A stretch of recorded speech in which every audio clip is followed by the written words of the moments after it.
So, future nurses, I'm discussing the importance of Data Privacy Act. So, you are reminded that your data is actually more valuable than money. Oftentimes, kasi we think that money may be more valuable in data. But the argument given to us is this, no? If people has your money, that's all that they have. But if they have your data, they can also take your money, also your personal life, and other things pertaining to your information. So that is actually the main reason why we have the Data Privacy Act. Now, if you would go back to the concept of Data Privacy Act, it actually goes back to the ethical principles of privacy and confidentiality, matters that we have discussed in the previous semester in bioethics.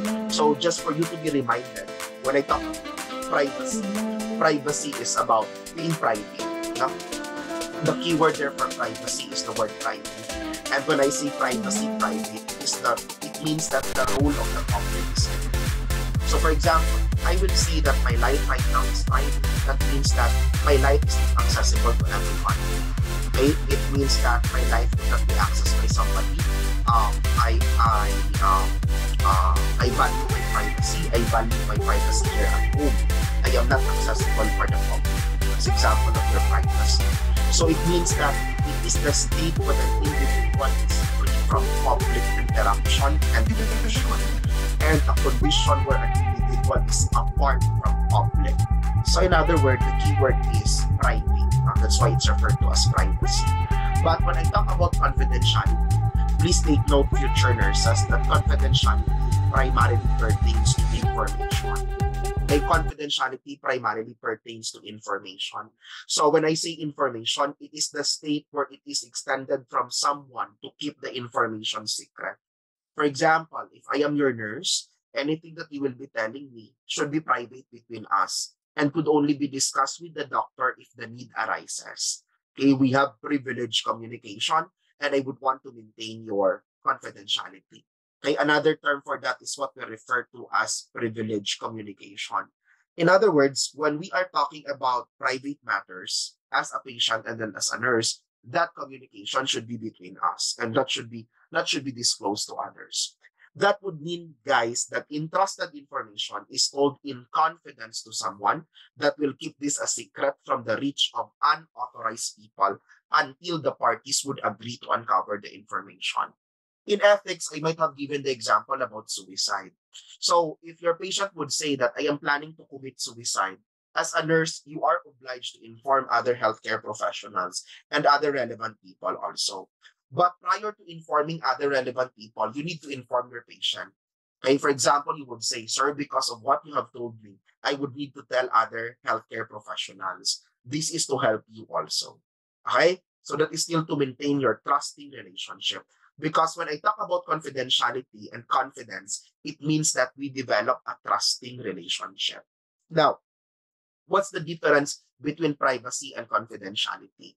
So as mentioned earlier, privacy, free from public interference. Whereas confidentiality, you keep secret the information.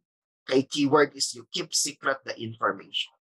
If privacy is about a person, your confidentiality, on the other hand, is about the information.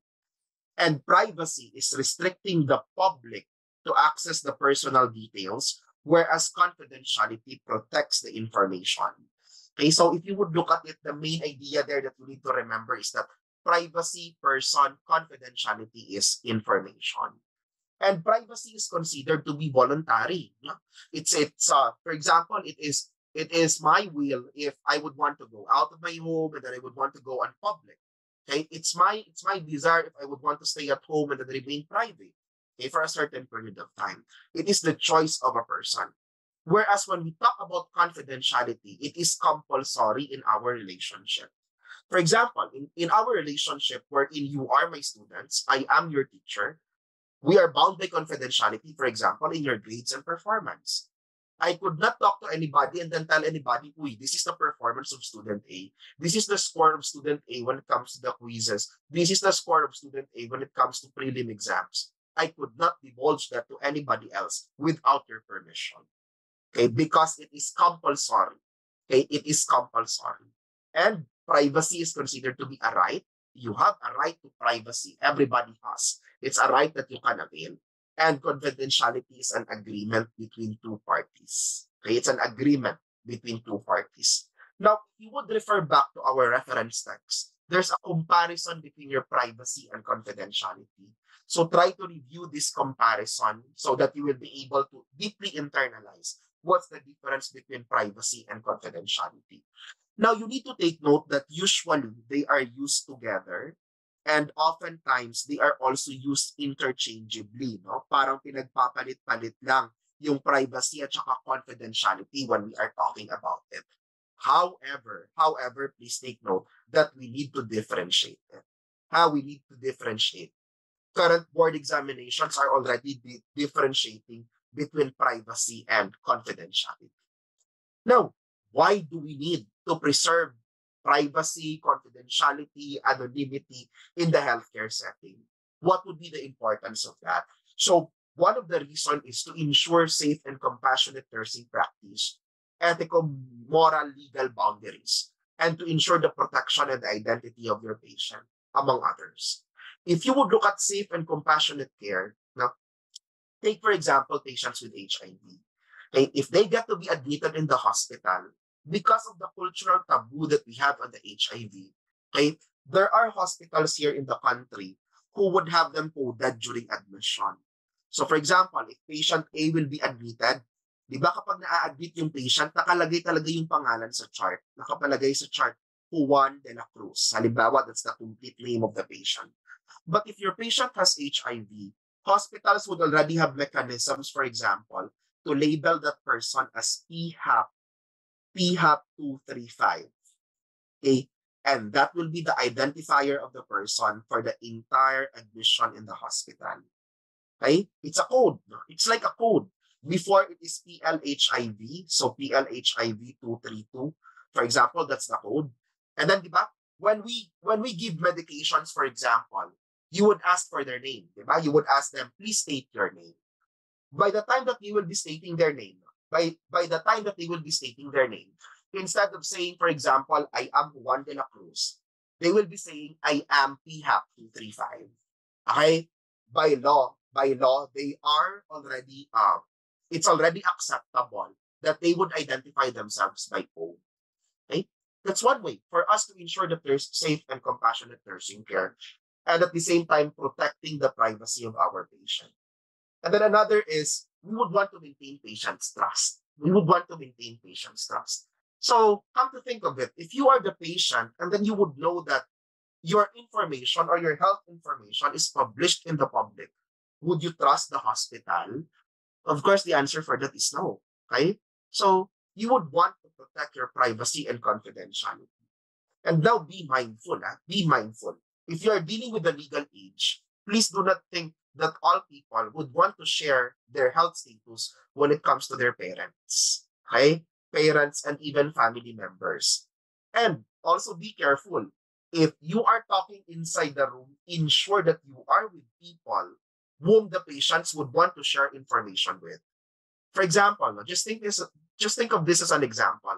Okay, you entered the room and then you talk to your patient. You discuss the new medication that your patient have. You thought all the while that beside your patient is his sibling or her sibling, for example. And then you did not know na baka magkalaban sila. So before you discuss something to the patient, kapag may kasama yung patients, sa room, magtanong muna kay patient, ma'am, you have new medications. Can I discuss it now? Ma'am, you have a new procedure that you need to undergo. Can we talk about it now? Or is it the right time to discuss it? Or can I go back later? Kasi baka yung kasama niya sa room, halimbawa, classmates nag-visit. Tapos ayaw niyang ipaalam sa classmates niya na pregnant siya. Okay? Pero ikaw, here comes you, sinabi, ma'am, alam mo, positive yung pregnancy test mo. Are you getting my point when it comes to privacy and confidentiality? As simple as that could actually mean that you are protecting the life of your patient. You're protecting the privacy of your patient. So, what else? We would want to prevent unintended consequences detrimental to health research and public health practice. So, tulad ng sinasabi natin sa ethics, hindi pa pwede that I will just be forcing you. For example, I'm your teacher. I will tell you, "Uy, mag-participate kayo sa research. Teacher niyo ako. Babagsak ko kayo sa klase kapag hindi kayo magpa-participate sa research ko. Bawal yung ganon. Okay? Bawal yung ganon. So for example, if I am doing research and then Pauline would refuse, that should not impact the grade of Pauline. Dapat walang impact yon. Kasi research ko yon. Separate yon sa teacher-student relationship natin. Now, we would want to ensure also availability of accurate health information. So that could be ensured if we assure the privacy of our patients. We would want to help maintain professional attitude and to prevent legal suits. No? If you would look at cases, especially abroad, napakarami ng cases that comes with the privacy and confidentiality issues. And you know what? Most of these cases can cost millions to the hospital. So be careful, be careful of what you're sharing. That's why if you're taking pictures, no, don't take pictures pala. Don't take pictures in the hospital. If there is a necessity to take pictures in the hospital setting, make sure that you are using the hospital phone for that matter. Okay? Kasi class, mahirap kapag cellphone mo yung gamit mo, tapos nawala mo yung cellphone mo. Okay? You have all the responsibility supposedly to take care of those pictures of your patient. Pero pag nawala mo siya, you're exposing yourself to legal risk.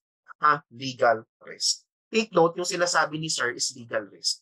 Hindi ko naman sinasabi na kapag nawala mo yung cellphone mo na may picture ng patient, may i-imprison ka kaagad. Hindi naman ganon. Legal risk, meaning you are just increasing your risk, possibility for legal suits. Now, something that you need to add to your Coco Brains is your RA 10173, the DPA. Oftentimes they would say, uy, I cannot share because of DPA. That DPA is Data Privacy Act. No? For example, I will go to school and then I will go, for example, and ask for the data of Juan de la Cruz. The school would ask me, sir, is he your student? Pag hindi ko student ang Juan de la Cruz na yan, wala akong right na mag-access ng data niya. Okay? So, because that is Republic Act 10173 or the Data Privacy Act of 2012. Now, look at it 2012 pa lang na pagtuunan ng pansin dito sa atin yung Data Privacy Act. Going back to the times in the US, if you would look at US, HIPAA, HIPAA, I think it's Health Insurance Accessibility Act or something.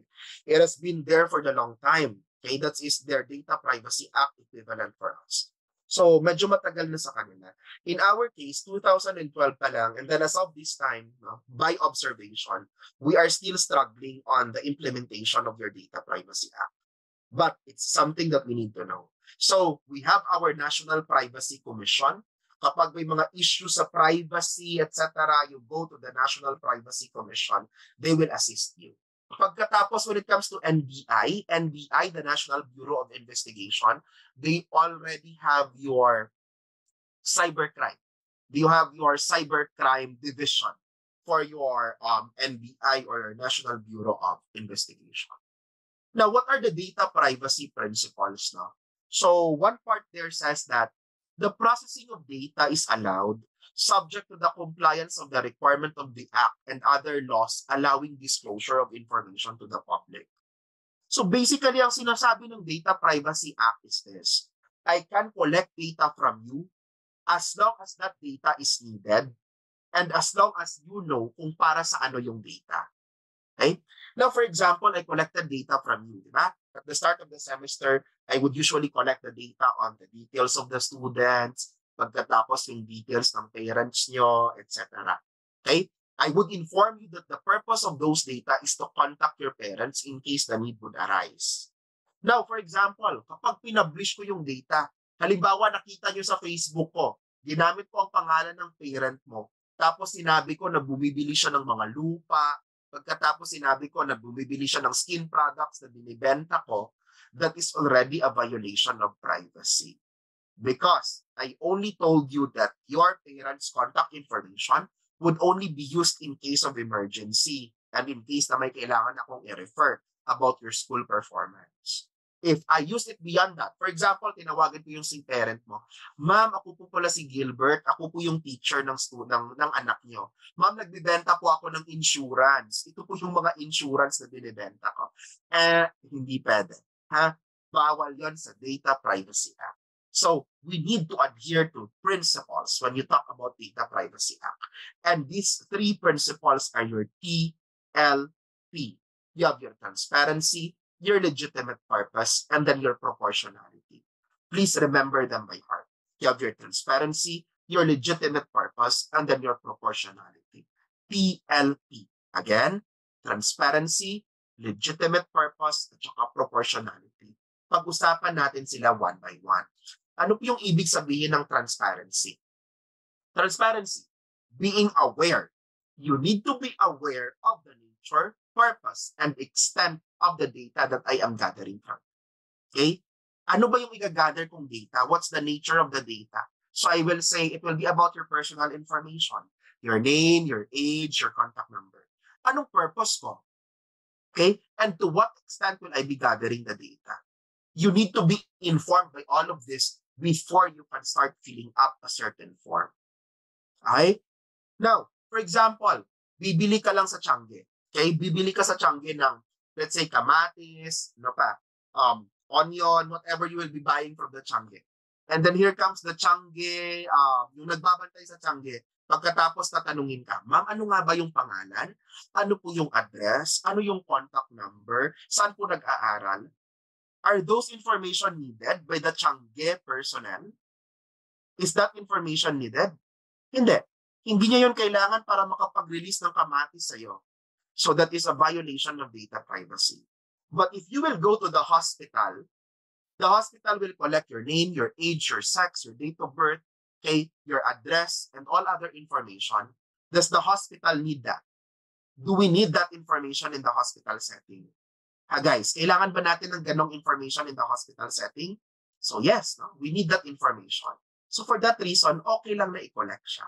As long as there is transparency. Alam mo kung ano yung mga info na i-collect. Next, legitimate purpose. The purpose should not be contrary to law, morals, and public policy. So hindi ko pa pwedeng bigay yung mga number mo sa mga illegal recruiter, hindi ko pa pwedeng ibigay yung mga number mo sa human trafficking, sa mga nagbebenta ng mga pinagbabawal na gamot, etc. Okay? So, when we talk about legitimate, it should be legal. And when we talk about proportionality, it should be adequate, it should be relevant, suitable, necessary, and not excessive.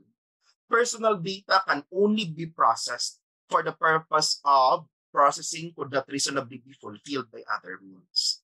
So, for example, if I would want to prepare for the diet of the patient, if I would want to request for the diet of the patient, I need to know the religion of the patient.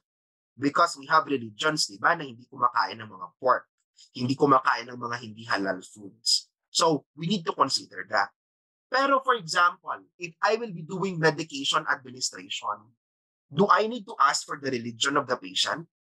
Halimbawa, bibigyan kita ng paracetamol. Okay? Do I need to ask for the religion of the patient? I don't. That's already excessive. But if I'm talking about the diet of the patient, religion has an implication. Okay? So, ibig sabihin, class, it should be reasonable. Dapat reasonable yung kinokollect nating data. Now, in the clinical setting, you need to be able to explain well to your patients. No? Halimbawa, the common concern that I encounter, I used to work in the ER, and the common question that we ask after you assess the patients briefly, you ask the question, Ma'am, sir, meron po ba tayong private insurance? Okay? So usually, guys, meron na pong PhilHealth yung lahat. No? PHIC, that's your PhilHealth. Philippine Health Insurance Company. The next question that we ask is, Ma'am, do we have your private insurance? Now, there are patients who would respond, Nurse, bakit kailangan? There are patients who would respond, Nurse, kung wala ba kaming private insurance, hindi kami maaalagaan dito? Okay? Or nurse, pag wala ba kaming pera, hindi kami maaalagaan dito? So as a nurse, you need to be able to explain, why are you asking about the private insurance?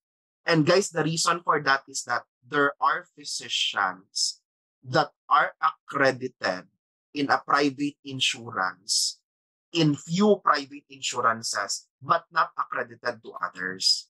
So kapag na-admit yung pasyente mo under Dr. A, tapos si Dr. A, hindi accredited ng insurance na yan, kailangan magbayad ng pasyente mo. Pangalawa, you also would want to know coverage. Okay? Pag may insurance yung pasyente mo, kadalasan kasi guys, iniisip na libre na lahat. Okay? Pero hindi po lahat covered ng insurance. For example, kapag na-disgrasya ka, and then it was found out that you were alcoholic by the time that you had the accident, the insurance will not be covering for you. Okay? The insurance will not be covering for you. Okay? So, that's why you need to explain. Or else baka sabihin nila, oy, sa Data Privacy Act, wala kang right na magtanong sa akin kung bakit may insurance ako. Okay? Actually, as nurses, we have the right to ask for insurance because that would help us confirm whether our patient's healthcare for that day will be covered by the insurance or not. Okay? It's just a matter of explanation. No? It's just a matter of explanation. Okay? So I hope that you remember those three principles. So from your transparency, legitimacy, and then your proportionality. Now, what else? In the general principle in the collection, processing, and retention of the data. So class, take note, it's prescribed by the law what data you can collect, how would you process the data, and how would you retain the data.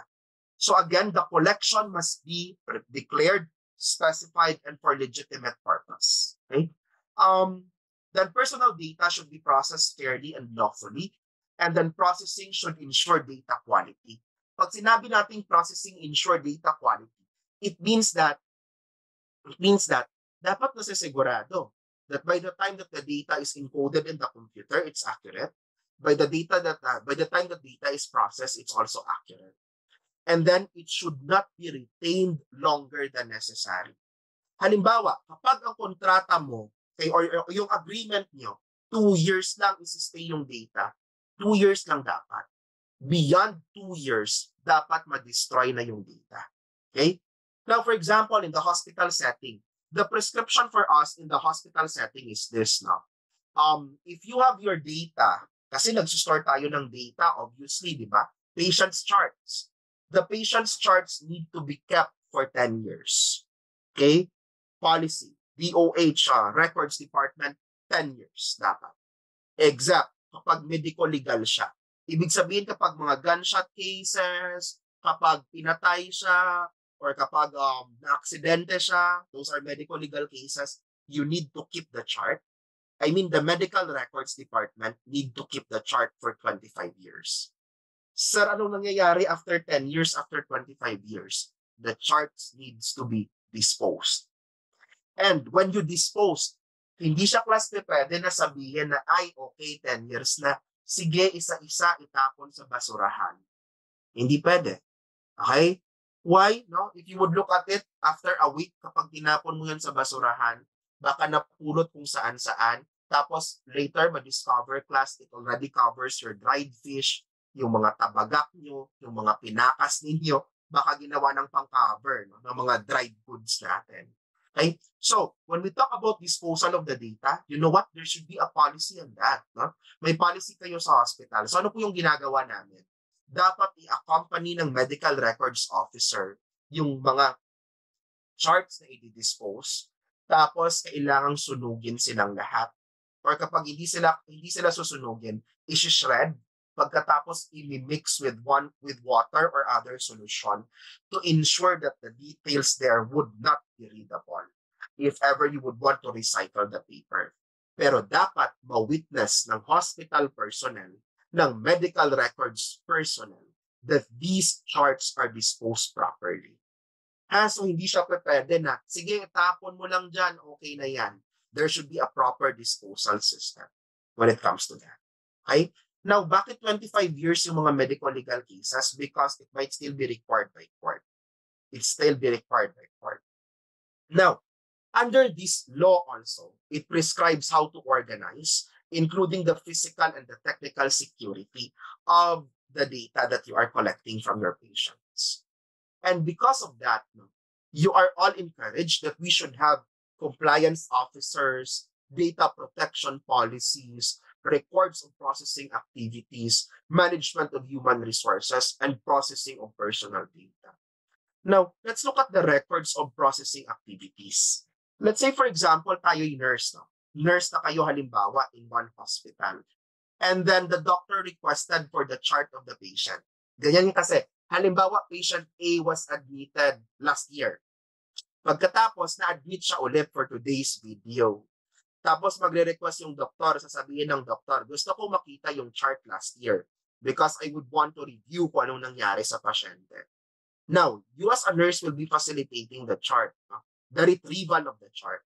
By the time plus that you will be retrieving the chart from your patients, from the medical records, you always ensure that you accomplish a logbook.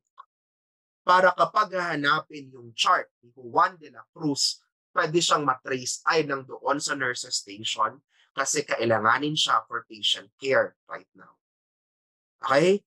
Now, nobody else can pull out the chart for any other purposes except the court. Except the court. So, halimbawa, hindi po pwede na pupunta si Karil doon tapos sasabihin, ma'am, gusto ko lang makita yung chart ni Juan de la Cruz. Curious lang kasi ako kung bakit tumaas yung ilong niya. Hindi pwedeng ganon. Okay? You could not just go around there and then, ma'am, curious lang ako. Gusto ko lang malaman kung anong sakit niya. Hindi pwede. Sir, paano kapag clinical instructor ka? Hindi rin pwede. Paano po, sir, kapag chief nurse ka? Hindi rin pwede unless you have a valid reason to do so. Okay? Kindly take note of that. Now, when we talk about the physical and security measures class, okay, medyo mahabang usapan yan. But the main message is that, for example, drawing is not really my talent, but okay, i-label ko na lang class. Halimbawa, ito yung medical records room. Ha? Room po yan, class. Tapos nandito po yung door. No? May door po tayo. Pagkatapos may window. Di ba kung na-notice nyo, pag nagtatransact kayo sa hospital, merong window. Now, class, can the patient enter the medical records section?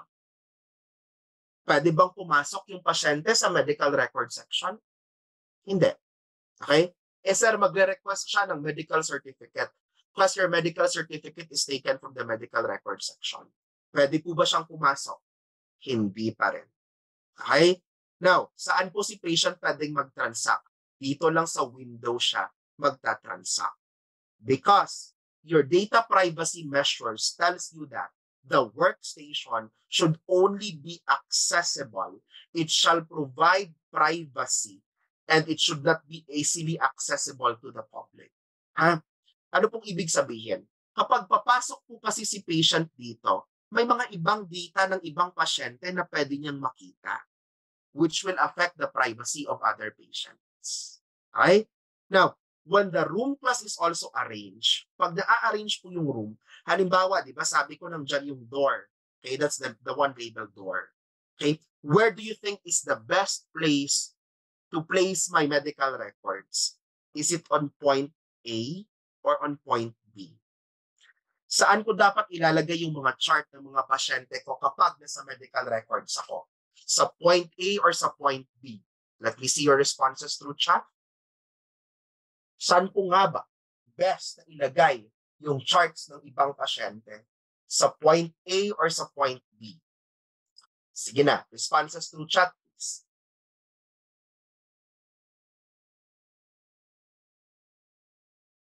Galaw-galaw ang baso.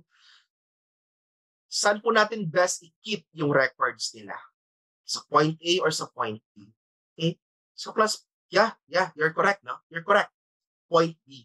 Why point B, no? The simple reason for that is malayo siya sa door. Okay? It should be far from the door. The simple logic there is that pag malapit siya sa door, madali siyang nakawin, madali siyang ma-access. And you know that medical records kept in the medical records department should be in a locked cabinet. Tapos nakita niyo yung fireproof na cabinet. Nakita niyo mga fireproof cabinet. It should be in a fireproof cabinet. Other bigger hospitals would have a vault for medical records. Okay? That is kapag physical pa yung medical records. Now, kapag sa mga ibang hospital, it is accessible through a locked door. Ha? Dapat lock talaga yung pintuan ng medical records. Okay? Yung iba, di ba class may door dito? Yung iba may mga secondary door pa yan para maingatan talaga yung records nila. And the duties, responsibilities, and the schedule of those individuals should be defined to ensure that only the individuals performing official duty shall be inside the room. So hindi pa pwede, for example, no, nurse ako, tapos may kaibigan ako sa medical records. Hindi pwede na sasabihin ko, uy, doon tayo mag-lunch sa medical records. Mas malaki kasi yung office niyo. Hindi pwede. Bakit hindi pwede? Una, hindi ako authorized personnel doon. Pangalawa, class, kakain sa medical records is a grave offense. Why? Kapag kakain ka doon, it's possible that other records will be destroyed because tumami yung langgam, kay nagtira ka ng mga pagkain doon, may mga insects na pupunta, may mga parasites na pupunta, so hindi pa pwede. Rodents you could attract rodents because of that. Okay? That's how strict we are now. Pagkatapos, any natural or judicial person or other body involved shall implement the policies and procedures. Now, if the chart will be subpoenaed by the court, may term po tayong tinatawag na subpoena. May tinatawag tayong subpoena duces tecum. Pag sinabi ko pong subpoena duces tecum, sasabihin ng court, Dear Hospital A, the medical records of patient Juan de la Cruz needs to be brought to court. Now, sino po yung pwedeng magdala sa korte? Dalawang tao lang po, the medical records officer and the hospital director. Sila yung po, either of them could bring the chart to the office. Now, for example, patient A filed a legal complaint against nurse A.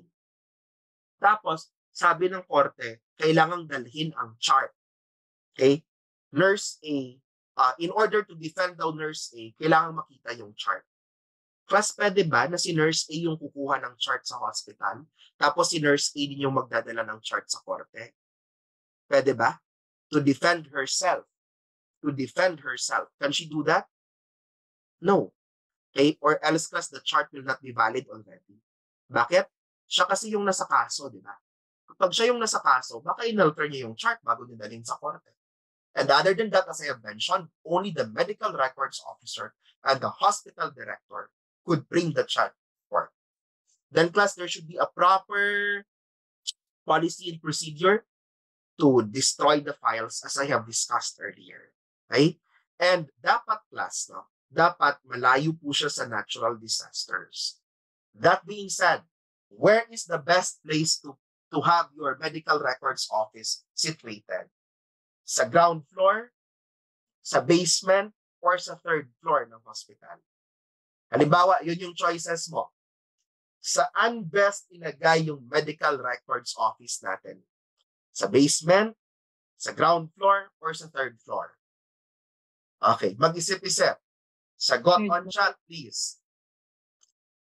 Basement, ground floor, third floor. Third floor, sir. Third floor daw. How about others? Okay, ground floor daw. Okay, how about others? Ground. Okay, ground. Okay, plus if we're talking about physical files, if we're talking about hard files here, ground floor is very prone to what? Prone sa ano yung ground floor, class? What calamity prone yung ground floor? Flooding. Okay? Prone siya sa flooding. Okay? So yung mga nag-ground floor, hindi po sa ground floor. Ha? Okay? Okay? Sir, bakit kasi third floor yung sinasabi mo? Pwede namang second floor. Yeah, pwede namang second floor. Pwede namang fourth floor. But the point there is that it should be far from the place which is easily flooded. Now, since we're talking about informatics, mas pinagbabawal yung basement, di ba? Okay? Now, if we're talking about informatics, since we have technologies already, usually, class, yung makikita nyo, yung boxes na lang, di ba? Yung tinatawag nating data boxes or the server. Okay, the server. Di ba may tinatawag tayong server room? Usually, class, the server would be the one which will be storing the data of the hospital. So, class, the same applies. Ang server mo dapat hindi sa ground floor. Dapat somewhere siya on the second floor or the third floor. Okay? Or even higher than that. Huh? So that it will not be at high risk, class, for flooding. Okay? Eh, sir, paano kung may earthquake? Class, kung pag may earthquake, ground floor, second floor, third floor naman yan, wala namang makakasave kapag earthquake yung problema natin. Okay? So kindly take note of that. Now, you need also to be informed of the rights of the data subject. Ibig sabihin, the one to whom we are collecting the data from. So you need to be informed. No? That's why if you have, for example, no, sa mga phone plans dito, if you have let's say you have a plan with Smart or Globe, di ba nakikita nyo may mahabang papel kayong pinipirmahan? That long paper actually indicates your rights. And that long paper actually informs you if how they will be using your information. So right to be informed. And then you need to be notified and furnished with the information before your data is entered to any database. So dapat ma-inform ka, saan nga ba gagamitin yung data? You also have the right to object. Ibig sabihin, pwede mong sabihin na, ayaw kong mag-fill up. Ayaw kong i-declare kung ano yung religion ko kung hindi nyo kakailanganin. I don't need to say if I am male, female, gay, or lesbian because that is not needed. Okay? You have all the right to refuse. Now, take note of that example. Be sensitive with that example. Okay? For example, in the workplace, okay, if I am hiring people, I could not, for example, I'm looking at person A. Person A, one last question. Bakla ka ba? Okay? For example, hiring interview tatanungin ko si person A, bakla ka ba? Person A has the right to take legal action to me if yun yung tanong ko. Bakit? Bakla man siya, lalaki siya, babae siya, lesbian man siya. He has all the right to work. And that information is not important for him or her to work. Okay? That is also covered by Data Privacy Act. So be careful. Okay? So again, that individual or any individual has the right to object. No? May right ka to object. Sabi mo, I don't want to fill this information up, that this is not necessary. It is on the part of the collector of the data to explain why the information is needed. You could not object in the following circumstances. So, may right ka to object except. Okay? Except. Kaya nga sabi dito, unless. Kapag it's a subpoena, ibig sabihin the court wanted it. Pagkatapos, the collection and processing are for obvious reasons. And then the information is being collected and processed as a result of legal obligation. Halimbawa, pupunta ka ng hospital tapos magpapalagbok yung guard. You don't have a choice but to fill up your names there because it's obvious that it is for monitoring of COVID cases. Okay? Halimbawa, during the time of the pandemic, you could not say na, private itong result ng COVID-19 swab test ko. Bakit na-share sa barangay health worker? Okay? The barangay health worker has all the right to access your COVID-19 results even without your permission because it was a pandemic and then it protects public interest. It was a legal obligation. Okay? Dati-rati kasi yan yung mga reklamo eh. Kasi once the COVID-19 result was out during the first months of pandemic, once out yung COVID-19 result, ibibigay sa'yo, tapos you are reminded that you need to inform the barangay. And there are these people who would say, data privacy ko yan, bakit ako mag-i-inform sa barangay? So again, class, that is superseded by your legal obligation. We have the legal obligation. Now, you also have the right to access. Okay? You can access the following. Go through that one by one. You can access the content of the data. So kung nakikita ninyo, for example, kapag nag-fill up ka ng form, you have all the right to go back and then say, ano nga ba yung na-fill up ko dito? Okay? You need to know the sources from which the data was obtained. You need to know the names and addresses of the recipients of the data. That's why, for example, if I will gather your data from the school, I need to inform you. Students, I will be gathering your data from the school. I will be using that data for my research. Dapat alam nyo.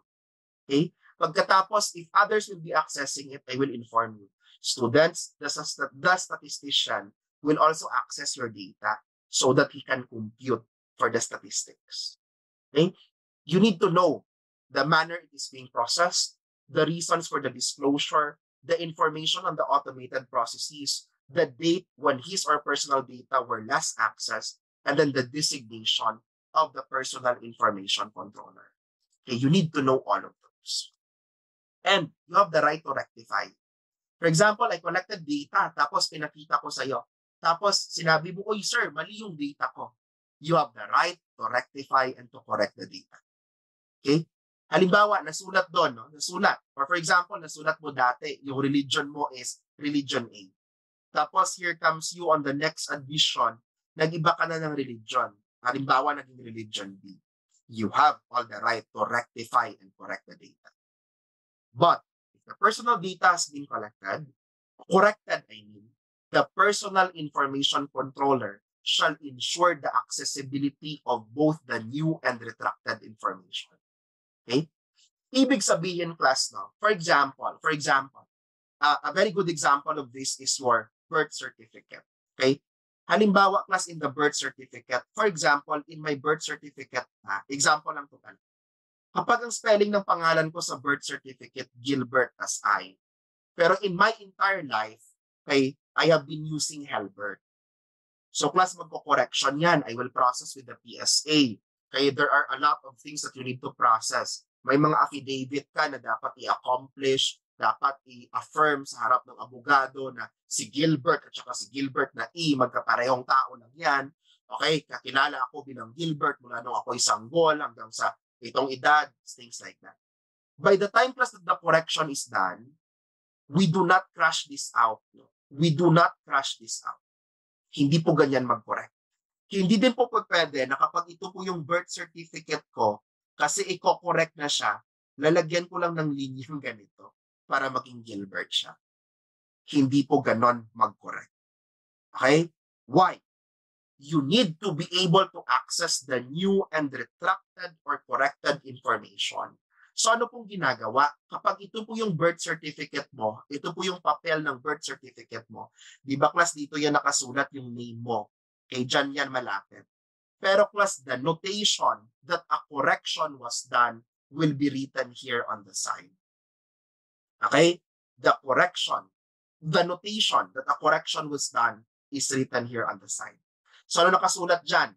Gilbert with an I is now corrected to Gilbert with an E pursuant to blah, blah, blah. The legal actions that were taken. So hindi po class pwede na i-overwrite siya. Hindi po pwede na i-wipe out siya. You could not use your correction fluid, your correction tape, because that is not considered legal. And in the same way, later on, you will be doing your charting. Halimbawa, nag-charting ka, sinabi mo IV of plain NSS 1 liter times 40 ml per hour inserted at right metacarpal vein. Okay. Now, tomorrow morning when you wake up, na-realize mo na, oh my God, hindi yun right metacarpal vein. Left yun, sa left ko yun na-insert.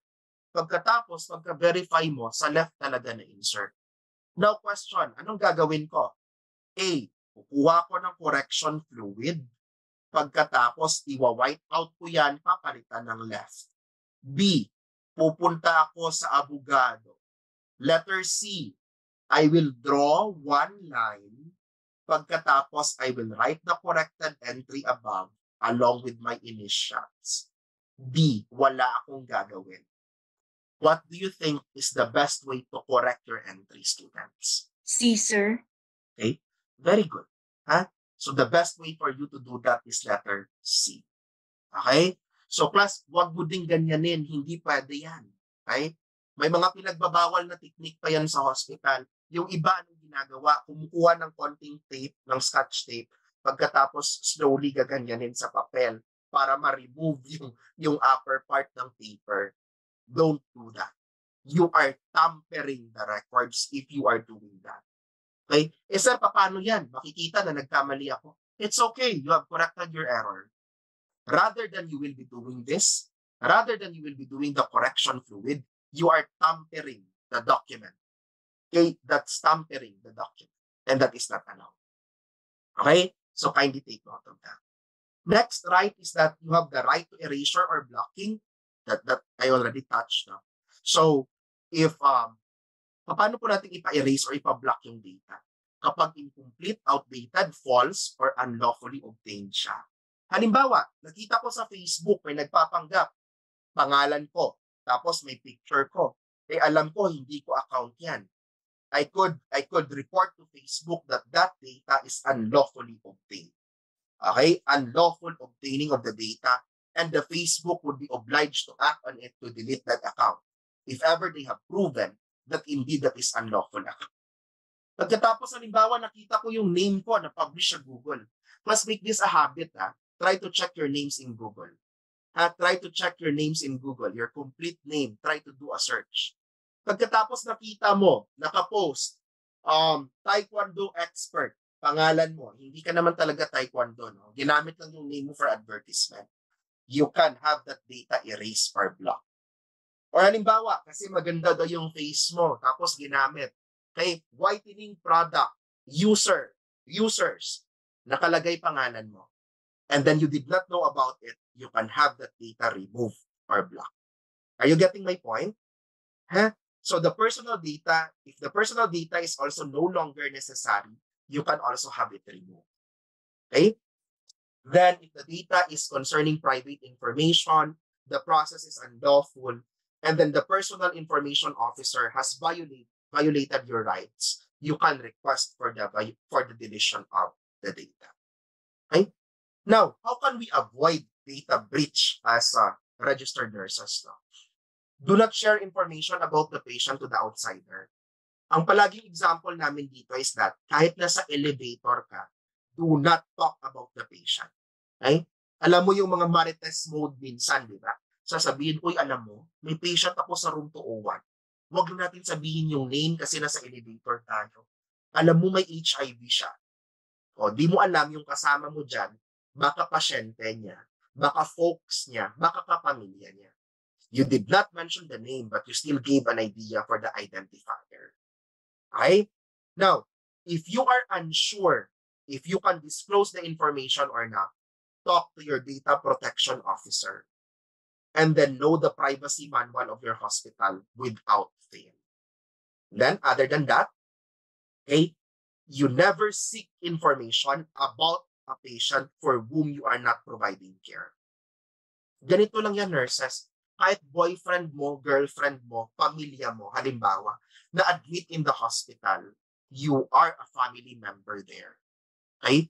Do not go to the nurses station and say, gusto kong makita yung data ng girlfriend ko, ibigay nyo. Okay?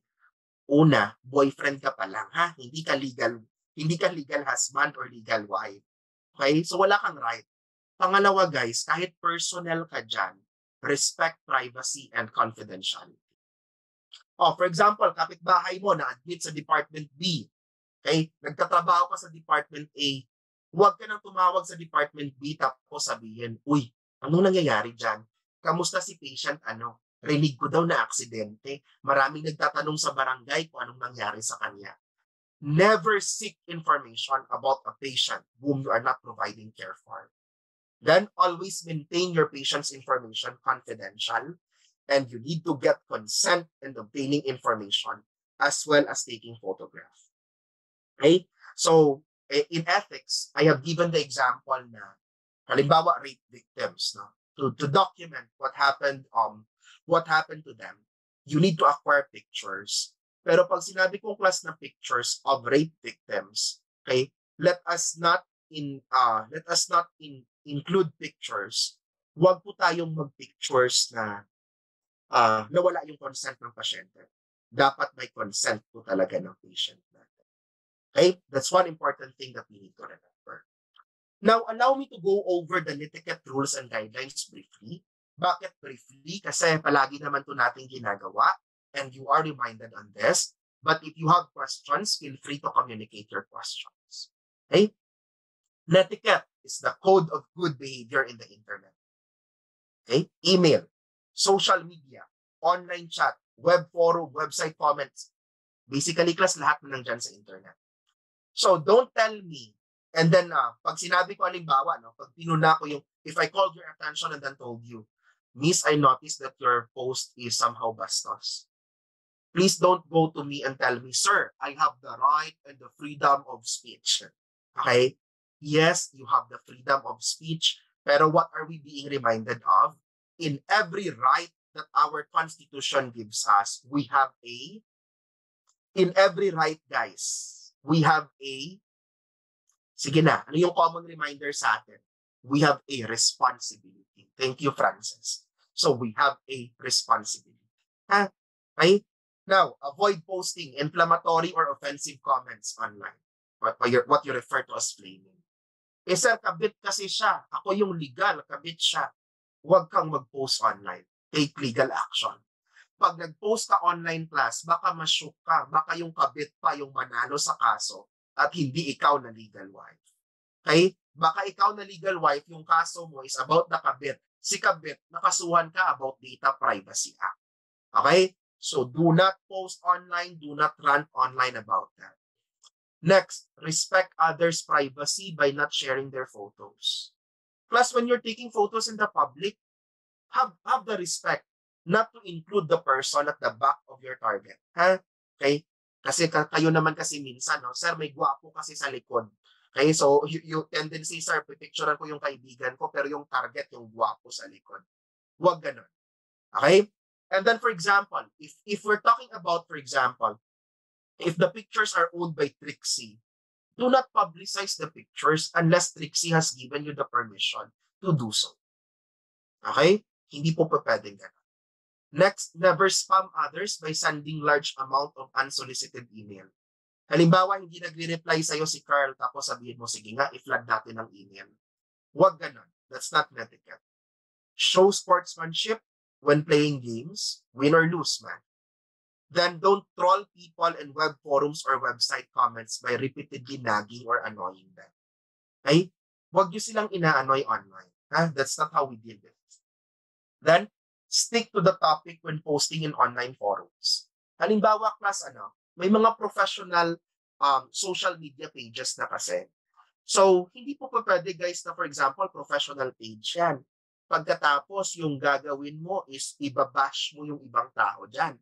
Or halimbawa, nagtatanong ako, what is the importance of informatics? Napaka-serious ng lahat. Tapos ikaw bigla mag-share ng sarcastic photo or meme or picture. Huwag ganun. That's not etiquette.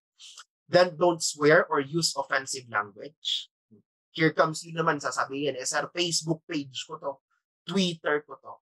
Now, class, by the time that you are affiliated to a particular institution, by the time that you are working in a particular organization, that organization has all the right to call your attention.